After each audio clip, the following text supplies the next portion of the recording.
In 2015, Le Grand Palais in Paris put on an exhibit honoring who the BBC called France's most famous woman artist, Elisabeth Louise Vigée Lebrun. Lebrun is best known as a portrait painter who worked from the 18th to 19th century, but specifically she was the portrait painter of Marie Antoinette, the last queen of France who she admired very, very greatly. And actually, this respect was mutual because Marie Antoinette sponsored Lebrun as an artist and publicly promoted and supported her so that Lebrun could attend the Académie Royale of Painting and Sculpting. And this was very unique at the time because this particular academy was a royal institution and not very open to women. And in fact, Lebrun was just one of 15 women admitted to this academy, and she was largely admitted because Marie Antoinette pressured her husband, King Louis XVI, and Louis XVI pressured the academy.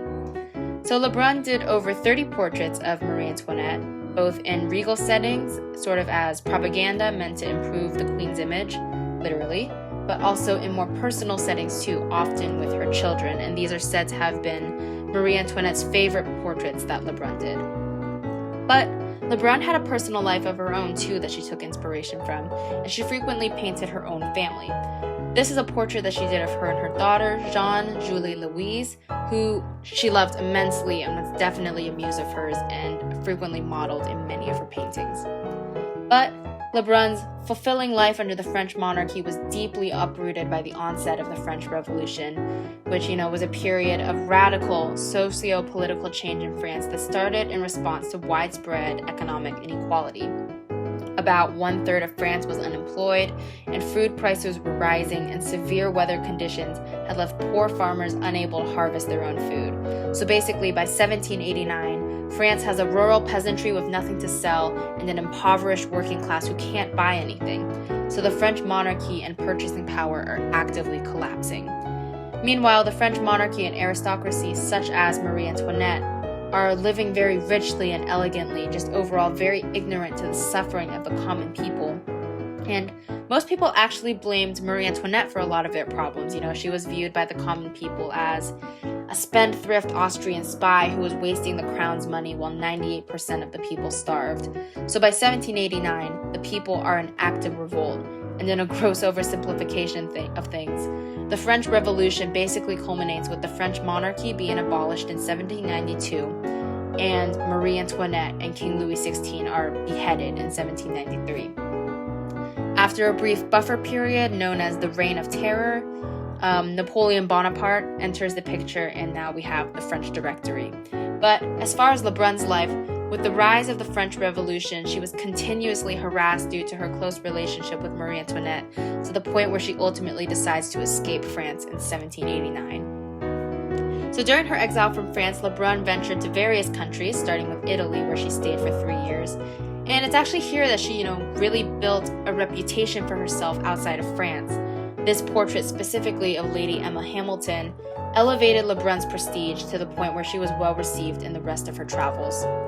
She then stayed in Austria for 3 years, painting members of the Habsburg court, and then she moved to Russia for 6 years, the longest out of all the other countries she visited during her exile.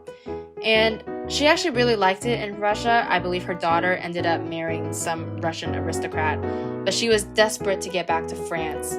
So even when she did return to France, though, she was only there for 3 months before she left for England for another 3 years. And her time in England, this is her party girl era. She is hosting soirees and receptions, and this portrait is actually said to be of a French dancer who frequently performed for her.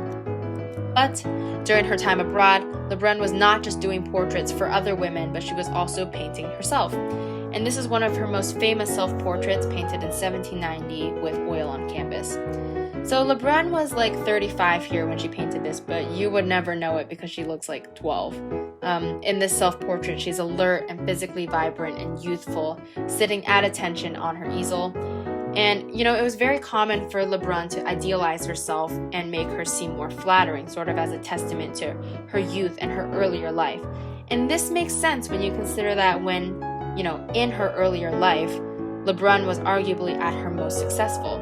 She was a prolific painter living at the French court, serving a queen that she adored. And actually, you can see here, even after leaving France, Lebrun is still deeply admiring Marie Antoinette. In the background, Lebrun has depicted herself painting Marie Antoinette, and not just that, but Marie Antoinette is staring back directly at Lebrun, looking at her with intent and interest. So basically, Lebrun's perfect version of herself is one where she is young and in Marie Antoinette's favor.